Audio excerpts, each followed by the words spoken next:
ada yang nanya 1, 2 atau 3. Saya bilang 1, 2 atau 3 itu kita cuma memilih imam sholat loh. Tapi kita mikir nggak sih ketika mereka sudah terpilih mereka mau melaksanakan apa sih? Makanya ibu saya pernah bilang juga, Lik, kamu jangan ngomong terlalu frontal. Kalau kamu ngomong terlalu frontal nanti gimana? Mami udah sakit jantung loh. Dia bilang gitu. Ini anak-anakmu gimana dan segala macam. Saya bilang dibandingkan dengan mereka nggak sekolah, saya lebih nggak siap untuk menjawab pertanyaan mereka. Abi tahu tapi kenapa Abi nggak mau ngomong?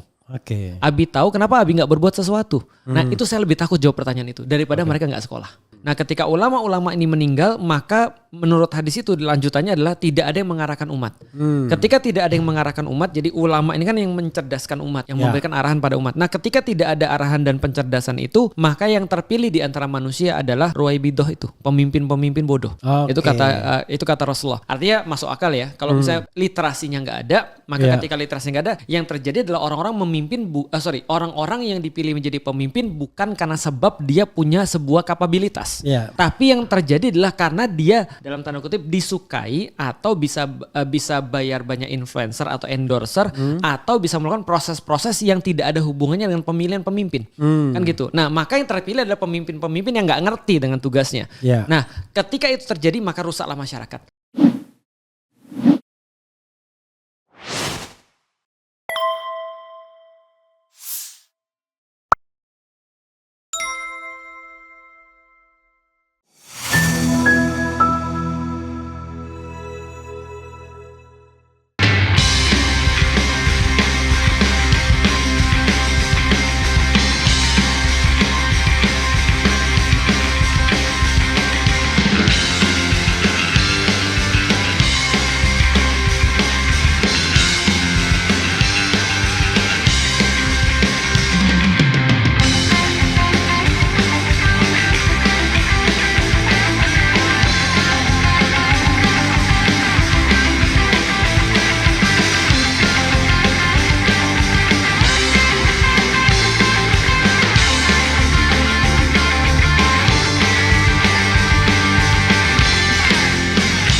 Karena dari awal alhamdulillah ya, saya tuh diajarin oleh keluarga yang benar. Keluarga saya tuh dulunya nggak punya, terus kemudian jadi lumayan punya, sehingga orang bilang keluar negeri sudah pernah, nginep di hotel bintang sudah pernah, walaupun bukan bintang 6 atau bintang 7, pusing kalau bintang 7 ya.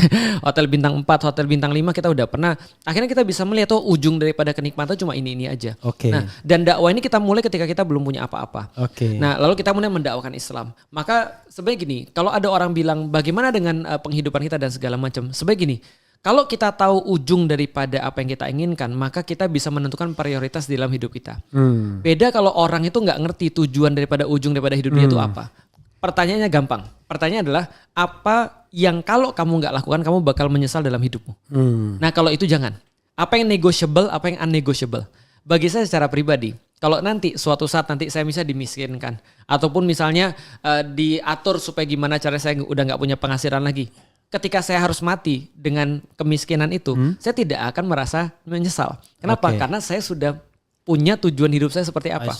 Tapi kalau misalnya taruhlah, saya demi kemudian harta, demi jabatan dan segala macam, saya nggak bisa dakwah di hidup saya, di akhir hidup saya pasti bilang gini, nyesel gue. Maka apa yang negotiable, apa yang tidak negotiable itu penting untuk ditentukan dalam hidup kita supaya kita tahu prioritas hidup kita itu apa. Gitu.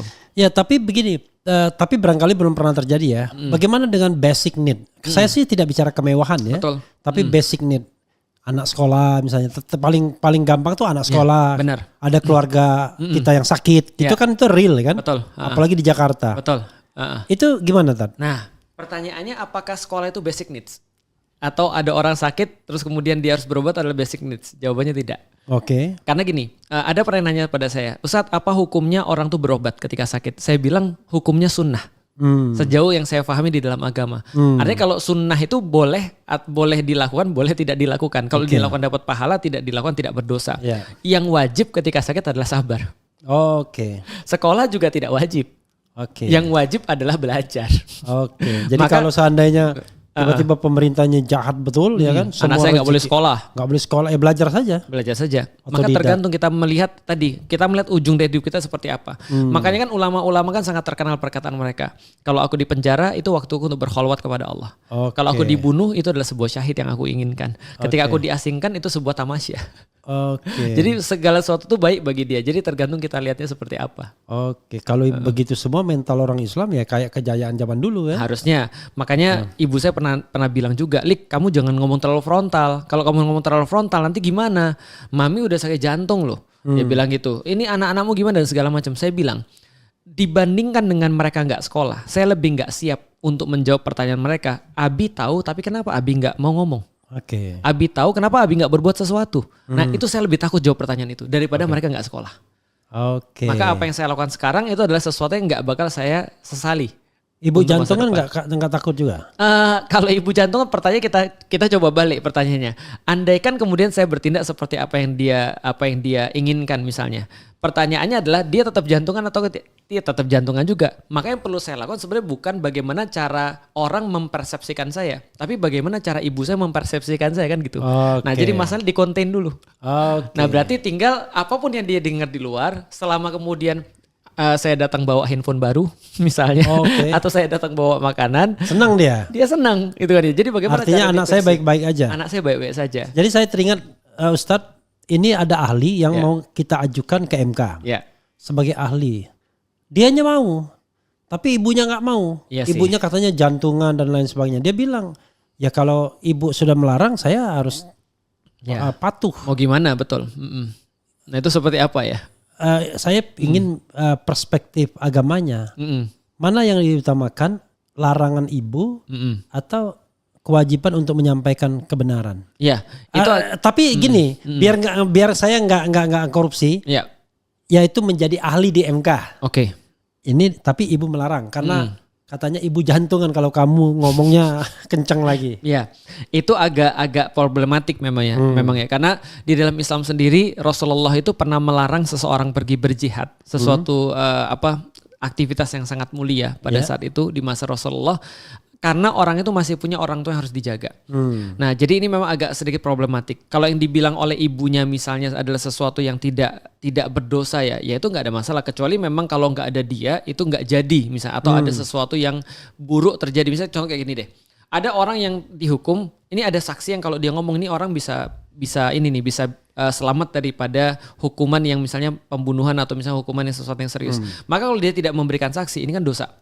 Nah maka harusnya dia mengutamakan hal ini dibandingkan dengan apa yang disampaikan oleh ibunya. Tapi kalau dalam kasus tadi, ya aku melihat kalau memang harusnya nggak dia yang harus jadi ahli, bisa yang lain ya bisa jadi dia ngomong sama ibunya dan ikutin omongan ibunya.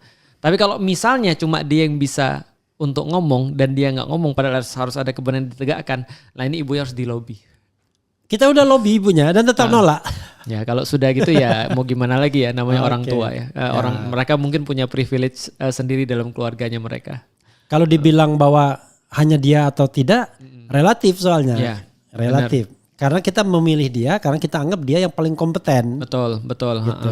Pertimbangan yang bisa digantikan yang lain, tapi yang lain mungkin kita belum terlalu profesional. Iya, betul itu. Ustadz, coba kita baca sedikit ya, take a look komentar sobat era sekalian. Boleh. Kita ingin eksplorasi Ustadz sebanyak-banyaknya ya. Yang benci Ustadz Felix rata-rata yang tidak berpikir. Ini ada komentar mereka ya. Kemudian kalau yang Richard Lee itu beritanya benar nggak itu mu'alaf? Kalau Ustadz tahu, Ustadz sampaikan, kalau nggak tahu jangan ya. 2029 menangkan posisi yang kebaikan umat Islam rahmatan bagi seluruh alam dan tidak ada perbedaan dalam hal penyembahan. Ini mungkin pertanyaannya antara dakwah dan politik ya nanti ya. Itu mungkin harus dijawab Ustadz ya. Semoga tak banyak lagi penghalang buat dakwah ke depannya. Amin. Ustadz Felix barakallah hadir di channel RH. Ustadz Felix pun jadi keren cadas. Ya. Padahal keren cerdas itu kayak Point Refli ngebangun channel cerdas ya, keren cerdas ya. Biasa. Alhamdulillah. Loh masih ada dajjal-dajjal kecil ya pasti lebih tambah sulit dakwah ke depannya ya. Ustadz kapan mau ngisi kajian di Masjid As-Sofia? Ini As-Sofia ini di Bogor ya. Oh di Bogor ya. Bukan di bukan di Istanbul, bukan ya, Hagia Sophia. Sulit itu. Kosakata dan narasi bahasa Bung RH masih kalah sama FS. Maaf ya Bung. Wah ya nggak apa-apa kalah. Kalau dakwah ya mungkin ya, tapi kalau hukum ya saya nyerah lah. Gitu, oke. Kemudian kosakata kok sama lagi. Kemudian titip bahas LGBT Pak RH dalam sejarah sekarang udah mulai banyak lagi meresahkan. Ya. Saya di strike gara-gara LGBT ini. Oh ya, tentu saja. Iya, itu jadi, keras tuh di sana. Iya. Waktu itu ada Habib Rizik, Coldplay kan. Strike. Oh itu berarti bukan LGBT-nya, itu Habib Riziknya. Enggak, tapi enggak. Oh enggak, karena ada tulisan LGBT ya? LGBT-nya. Oh, iya. Karena Habib Riziknya saya udah berkali-kali aman. Oh, Alhamdulillah. Bahkan interview 1 jam langsung enggak ada masalah ya? Masalah. Ya, Alhamdulillah. Enggak perlu lagi pakai Habib H4. Iya, sekarang udah kayak gitu lagi ya? Enggak. Itu. For the time being tapi ya, untuk sementara waktu. Ustadz Felix, kapan kita podcast bareng Kak Jesslyn Thea Lestari? Oh, siapa nih Jesslyn Thea Lestari ini? Banyak orang minta. Ada mualaf ya. Oke. Ustadz Felix, masih adakah keinginan untuk kawin lagi? Oh enggak, mendirikan ormas khilafah lagi. Oke. Iya. Ini yang agak berat. Silakan Ustadz. Pertama-tama untuk yang antara Islam dan politik ya. Yeah. Jadi gini teman-teman sekalian, saya tuh melihat begini.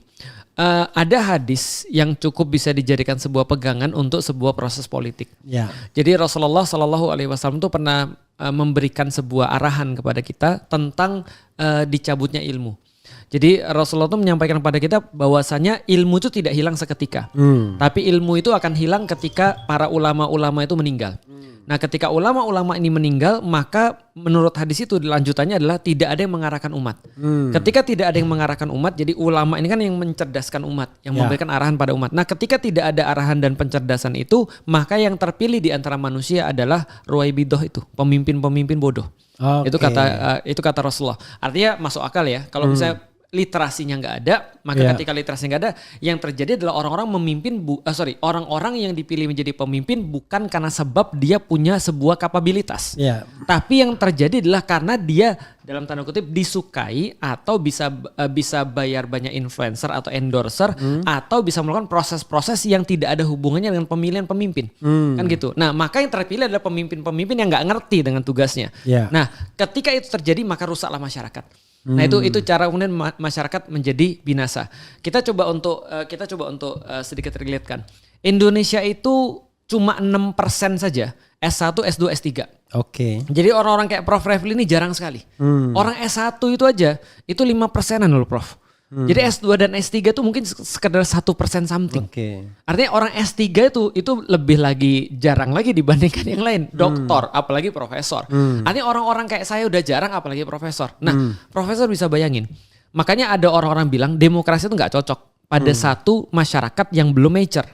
Kenapa dia belum mature? Karena ketika dia milih bukan berdasarkan ilmu. Tapi dia milih berdasarkan sesuatu yang lain. Contoh misalnya ya, anggaplah gini Prof. Kita lagi mau untuk memilih imam untuk sholat. Ya kan ya. Nah kalau misalnya profesor misalnya ada memilih imam untuk sholat. Antara orang tua yang dia baru masuk Islam. Dengan kemudian Felix Yao. Dengan Ustadz Adi Hidayat. Kira-kira profesor milih yang mana? Satu lagi. Sorry. Tadi. Jadi kita mau milih imam sholat nih. Ada orang tua baru mualaf nih. Baru kemarin lah mualaf. Orang tua nih. Felix Yao. Adi Hidayat. Satu lagi satu lagi misalnya Paman Gembul misalnya kayak di Bobo gitu ya. Nah, profesor milih yang mana? Saya mau jawab itu kayak teka-teki sulitnya lontong. Makanya saya pilih orang tua yang baru masuk Islam. Ya pasti Adi Hidayat lah. Adi Hidayat. Karena profesor punya ilmu. Tapi ketika nanti ada kita nanya sama orang-orang yang baru masuk Islam juga, dia akan bilang, saya akan pilih yang terakhir. Yang Paman Gembul. Lah kenapa? Kan lucu. Kan gitu. Kan gemoy. Atau dibilang saya pilih yang baru masuk Islam, beda-beda tipis sama karena sama saya beda-beda tipis. Nah, ini beda pilihan orang-orang yang berilmu sama tidak berilmu. Yang celakanya Prof, setelah kemudian kita lagi ngomong, ini kita lagi pemilihan imam sholat. Setelah kemudian dipilih imam sholat berdasarkan kemudian segala macam, ternyata aktivitasnya bukan sholat. Aktivitasnya ternyata adalah diskotik. Nah itu kan problematik juga. Maka saya bilang ada dua ketika kita bicara tentang politik dan Islam, ada dua yang harus ada. Pertama adalah pemimpin yang amanah, yang kedua adalah sistem kepemimpinan yang amanah. Jadi kita nih lagi milih pemimpin amanah nih, tapi untuk jalanin apa? Kalau misalnya kita sudah susah-susah pilih pemimpin yang amanah, tiba-tiba terus kemudian dia disuruh ke diskotik, maka kualifikasi dia nggak akan berguna. Maka saya bilang pada beberapa orang kemarin ada yang nanya kan, Ustadz, ada yang nanya 1, 2 atau 3. Saya bilang 1, 2 atau 3 itu kita cuma memilih imam sholat loh.